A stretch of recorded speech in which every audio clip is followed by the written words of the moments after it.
Today is Monday, June 5th. We'll tell you how a new decision out of Saudi Arabia could impact summer gas prices for Americans, and what likely caused a deadly triple train crash in India over the weekend.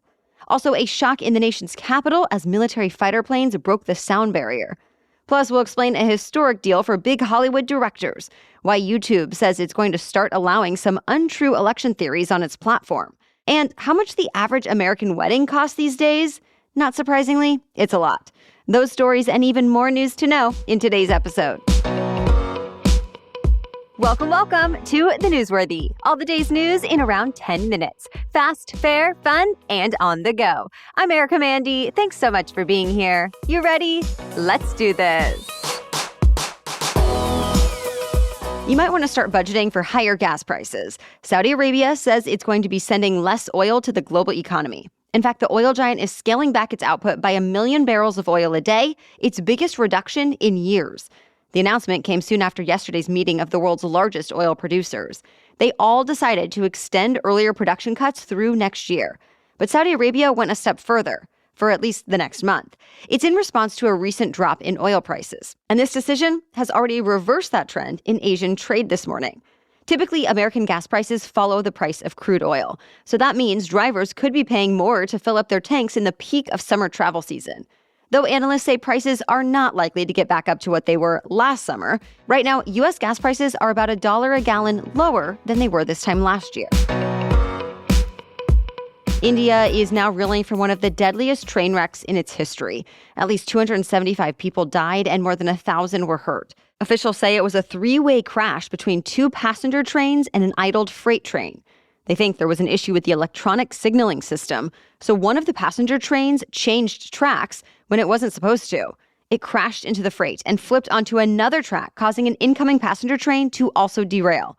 India has the largest train network under one management in the world. About 22 million people ride trains across India every day. But the rail network was built more than 160 years ago, and several hundred accidents happen every year on those railways. A lot of the time, investigators blame aging infrastructure and poor maintenance, though India just started an infrastructure overhaul this year in an effort to modernize the system.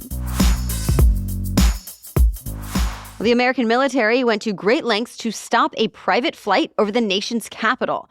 NORAD says a plane entered the restricted airspace over important national landmarks, and the FAA could not get a hold of the pilot. So two fighter jets had to fly at supersonic speeds to intercept the flight. And a sonic boom could be heard for miles across Washington, D.C., and even into the suburbs of Virginia and Maryland. The fighter jets also tried to use flares to get the pilot's attention, but nothing worked. Eventually, the plane crashed near the George Washington National Forest in Virginia. Now, search teams are looking for the wreckage and the bodies of 4 people who were on board. The military says it did not shoot the plane down. The FAA, though, is trying to figure out exactly what happened. NBC News says it appears the pilot was already incapacitated when the plane went down, and the Capitol was likely never in any real danger. The home of the Kentucky Derby is now suspending all horse races there in response to an unusually high number of horse deaths at the track. 12 horses have died at Churchill Downs in the past month. So the track's parent company says it is doing a top-to-bottom review. Though so far, experts have not been able to identify any kind of pattern in the deaths. And all the racing services at least seem to be up to par. For now, all the races that were supposed to happen at Churchill Downs are moving to another Kentucky racetrack while the investigation continues. Churchill Downs also put new measures in place meant to discourage trainers from running horses that are not up for these races. And those same rules will be in place at the new racetrack, too. A wildfire in northern Michigan forced people out of their homes and shut down a major interstate over the weekend. The fire burned more than 3 square miles near Grayling, destroying a lot of wilderness and threatening several buildings. Officials say the whole thing was sparked by a campfire on private property during hot, dry, windy weather.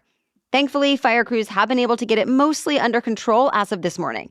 Now the interstate has reopened and people in the area have been allowed to return home. Though people are still being asked to avoid starting any more fires, at least until significant rain falls in the area. Speaking of wildfires, thousands of fires and other disasters have made it too expensive for insurance companies to offer coverage in California. That's at least according to 2 of the largest insurers in the U.S. Allstate has now joined State Farm in deciding to stop selling new home, condo, or commercial insurance policies in California. Though if you already have a policy, you do get to keep your coverage. Most large insurance companies have also pulled out of Florida because of an increase in natural disasters. So homeowners are having to rely on smaller private companies to protect their homes in the face of severe storms. And with that, here's your reminder, the 2023 hurricane season just started. We have much more news for you still ahead, but first, a break to thank our sponsor, Rothy's. We're planning to take a trip to see some family this summer, and because Rothy's shoes are so versatile, stylish, and comfortable, they are my go-to shoes for travel. My flats barely take up any space in my suitcase, and yet they can be worn for a casual walk or a nice night out. Pretty much anything. And my Rothy's sneakers are perfect for walking around the airport or exploring a new city. And if any of my Rothy's shoes get dirty along the way, I have no worries about it because I can just put them in the washing machine. Plus, Rothy's also offers beautiful, sustainable bags that are perfectly sized to keep up with all of your adventures. And it's not just me that thinks all this. Rothy's keeps winning more and more awards. Just in March, Condé Nast Traveler named The Driver and The Point to their list of best women's slip-on shoes for long flights and longer walks. People magazine included Rothy's lightweight tote in their list of the very best work bags of 2023. And the list goes on. So for stylish and very comfortable shoes, shop Rothy's. Get $20 off your first purchase at rothys.com/newsworthy. That's ROTHYS, rothys.com/newsworthy. The U.S. Justice Department has decided to close one of its investigations into classified documents that turned up where they shouldn't have been. Officials say they finished looking into the case involving former Vice President Mike Pence and decided not to pursue any criminal charges. Pence's spokesperson says he's, quote, pleased but not surprised. And the timing works out for the former VP since he's expected to announce a presidential run this week. Of course, this comes as the DOJ is in the middle of other larger investigations into how President Biden and former President Trump have handled classified docs. Trump wrote about the new development in Pence's case over the weekend, posting on Truth Social, quote, when am I going to be fully exonerated? I'm at least as innocent as he is. Though it will be up to a special counsel to say for sure. So stay tuned. You're now able to see YouTube videos that say the 2020 presidential election was rigged, even though election officials and courts around the country have said that's not true. YouTube says it's updated its policy that's been in place since December of 2020. The video platform acknowledges that taking down election fraud claims can stop the spread of misinformation. But it also says its old policy may have been keeping people from openly debating controversial political ideas. So it's ready to change the policy. The left-leaning media watchdog group Media Matters says YouTube was one of the last major social media platforms to be taking down election misinformation videos anyway. So it's not a huge surprise. But YouTube says some rules still stand. For example, users are still not allowed to encourage people to interfere with voting, and they cannot mislead voters about the time, place, means, or eligibility requirements for voting. YouTube says it's going to give more details about its approach to the 2024 election in the months to come. Today, the largest newspaper chain in the U.S. is in for the biggest staff walkout in its history. Journalists who work for Gannett are staging a one-day strike during their parent company's annual shareholders meeting, going without pay and foregoing assignments in an effort to demand new leadership. A union that represents more than 1,000 workers says Gannett's CEO has hollowed out newsrooms in the interest of, quote, stuffing his own pockets, and that to keep providing local news, journalists need better wages, benefits, and support staff. The company says this is just a challenging time for the industry, though, and the economy as a whole, and insists it still values local journalism. Some of the newspapers impacted by today's walkout include the Arizona Republic, Austin American-Statesman, and Palm Beach Post, just to name a few. But the news organizations say they'll keep covering the biggest news of the day anyway. Hollywood's major studios have reached a new agreement with thousands of movie and TV directors after weeks of talks. The Directors Guild of America says it's a historic deal that comes with improvements for everyone, including better wages and benefits. And there's a provision that says directors cannot be replaced by artificial intelligence. The Directors Guild National Board just has to approve the deal tomorrow to make it official. Still, this agreement does not impact Hollywood writers who are still on strike. So a lot of productions are still on hold, including some high-profile projects like Stranger Things and a Game of Thrones spinoff. And experts tell CBS News the writers' strike could drag on until the end of summer. As of this morning, the Writers Guild has no new talks scheduled with the studios. Contract talks between actors and studios begin on Wednesday. The new Spider-Man movie brought millions of people to the theaters over the weekend, making it the second biggest movie opening so far this year. The animated movie Spider-Man Across the Spider-Verse brought in $120.5 million just in the U.S. and Canada. And that opening is 3 times as big as the original movie, Into the Spider-Verse, that came out in 2018.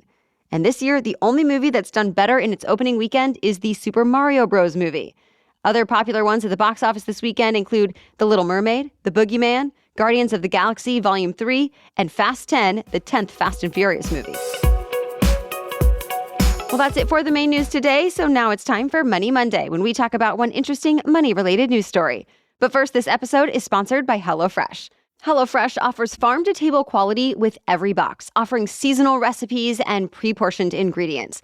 And that kind of quality is really important to me. I'm talking seasonal ingredients picked at peak ripeness that travel from the farm to your doorstep in less than 7 days. So it's fresh and it's flavorful. On top of that, I appreciate the quick and easy meals, including fast and fresh options that are ready in just 15 minutes. We recently made Parmesan chive chicken and potatoes with mixed greens and honey Dijon dressing, and we went from opening the box to eating a delicious homemade meal so quickly. No scouring the internet for recipes or searching the grocery store for chives that I'll probably only use one time. And yet I get to offer my family this unique, tasty meal with the kind of food and seasonings that I might not otherwise buy or spend time making. No wonder HelloFresh is America's #1 meal kit. And by the way, Green Chef is now owned by HelloFresh, so no matter which you choose, there's something for everyone. So go to HelloFresh.com/newsworthy16 and use code newsworthy16 for 16 free meals plus free shipping. Again, go to HelloFresh.com/newsworthy16 and use code newsworthy16 for 16 free meals plus free shipping. Okay, now back to Money Monday. Well, it is wedding season, and this year, brides, grooms, and their families are shelling out big bucks for their big days. The wedding planning website Zola says the average wedding in the U.S. now costs $29,000. And in some places, the average cost is even higher. That's already up $1,000 from last year, and it's more than $4,000 more than 2019. With DJs now costing about 25% more, flowers costing 20% more, and wedding dresses costing 19% more, just to name a few of the big ticket items. So what's behind this big price hike? Well, for starters, inflation. Almost all wedding vendors say their prices have gone up. But also insiders at the Knot website say social media has a lot to do with it, since more and more couples apparently feel pressure to spend big money to make their events pop.